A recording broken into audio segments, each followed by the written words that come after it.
नमस्कार दोस्तों, कैसे हैं आप सब लोग। दोस्तों, लॉकडाउन 4 से लेके बात चल रही है वोकल फॉर लोकल के। वोकल फॉर लोकल होना बहुत आसान है, पर क्या लोकल में काम करना और लोकल को प्रमोट करना इजी है? तो चलिए, आने वाले कुछ 4 मिनट के अंदर हम बात करते हैं कि ये सब पॉसिबल है तो कैसे है और क्या क्या पॉसिबल नहीं है। ज़रा कुछ पर्चे खोलते हैं और समझते हैं कि ये है क्या चाइनीज़ प्रोडक्ट्स, और चाइनीज़ प्रोडक्ट्स को अगर हमने रोकना है और अपने देश में बनाना है उन चीज़ों को, तो कैसे हो सकता है। पहले आप समझिए कि इंडिया और चाइना में जो ट्रेड चल रहा है वो कैसे चल रहा है। 2018-19 के अंदर अगर हम देखते हैं तो इंडिया ने इंपोर्ट किया है 70 बिलियन वर्थ के गुड्स और उन्होंने एक्सपोर्ट किए हैं 16 बिलियन वर्थ के गुड्स। अब बिलियन डॉलर्स की अगर हम बात करते हैं, उसको इंडियन रुपीस में कन्वर्ट करते हैं, तो डिफरेंस होता है 5,360 करोड़ का। और ये छोटा मोटा अमाउंट नहीं है दोस्तों। इंडिया इतना ज़्यादा डिपेंडेंट है चाइना के ऊपर। चाइना से कभी भी रिलेशन बिगाड़ना नहीं चाहता था, क्योंकि दुनिया भर के प्रोडक्ट्स, उनके स्पेयर पार्ट्स और इंडिया की बहुत बड़े तरीके से इकोनॉमी चाइना के ऊपर बेस्ड है। क्या इंडियन गवर्नमेंट इसको रोक सकती है? जी नहीं, क्योंकि इंडिया की बहुत सारी ऐसी कंपनी है और 5,000 करोड़ के ऊपर उन कंपनीज में इन्वेस्टमेंट जो है, जो बाहर से आती है, वो चाइना से आती है। क्या ट्रेड लिंक को बंद किया जा सकता है? नहीं, ऐसा अलाउड नहीं है।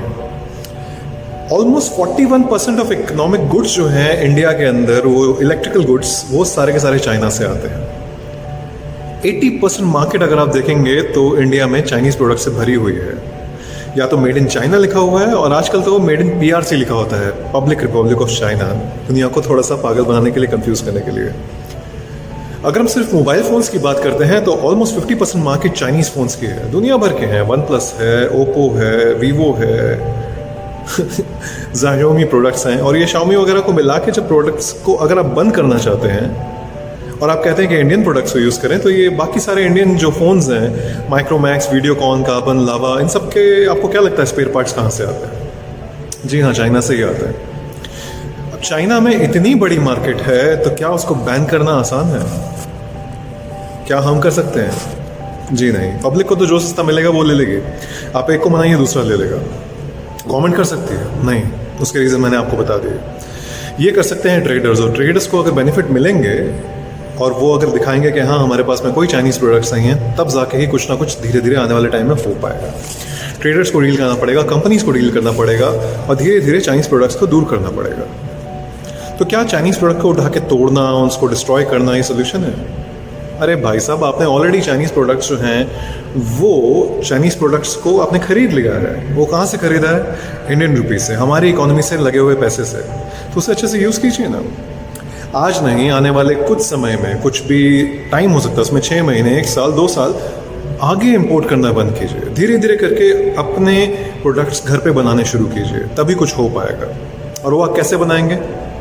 वो बनाने के लिए आपको समझना पड़ेगा कि चाइना की इकोनॉमी कैसे काम कर रही है, और चाइना वो अच्छे प्रोडक्ट्स और सस्ते प्रोडक्ट्स कैसे बना रहा है, और वो प्रोडक्ट्स सस्ते में कहाँ से इंपोर्ट किए जा सकते हैं, या फिर घर में बनाए हैं, इंडिया में वो बनाने हैं।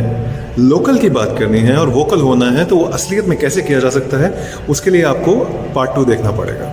चलिए दोस्तों, मिलते हैं पार्ट 2 में, और उसमें हम डिटेल में बात करेंगे 2 एस्पेक्ट्स में, कि चाइना अगर सस्ते प्रोडक्ट बनाता है तो कैसे बनाता है, और इंडिया को अगर सस्ते प्रोडक्ट्स चाहिए और बनाने हैं तो क्या क्या पॉसिबिलिटीज़ हैं। चलिए दोस्तों, मिलते हैं अगले सेगमेंट में।